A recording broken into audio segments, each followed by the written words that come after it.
Ok, nhớ rằng đấy chúng phi sát sẽ lại rồi thế. Bây giờ tụi giò nhá tụi phải nào. Cái tụi một bốn tông á. Lấy cho chúng ta tọa an tọa phải ở xí loại dễ ta su. Ta xin nói là có ấm mùng tàu mẹ đấy à.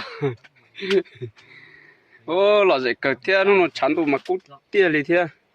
Ta xin nói là lại tép bị plop plop bị tét trong cho liền xóa móc.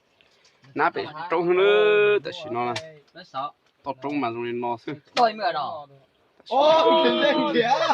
Còn mà chạy lại đây không con giờ họ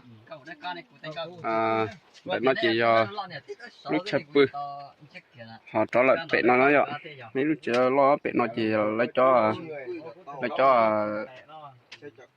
tổ ôn tông công ty nó rồi lại bự lúc chế bể thế là mình để bao lúc bể thế luôn để nó là luôn để nó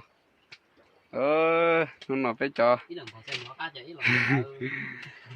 pet trâu tù cứ đi phun nhiều tàn thó tại sao là chỉ tụ ta tỏ bảo phai tỏ chả mà cũng đi tiền nữa chúng phun nhiều sai sệt đâu giờ mà có khăm lo mà thọ bị tung bị tê tọt trong nào đó họ đi tiền ô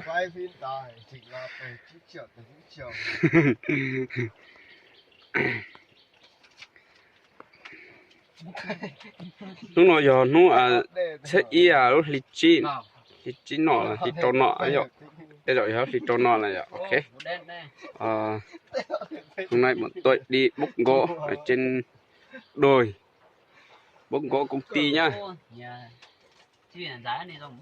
Nhớ tất cả các bạn anh em nhìn thấy video của mình thì hãy comment, hãy nhấn cái ngón tay cho mình, ủng hộ đăng ký kênh cho mình nữa nhé.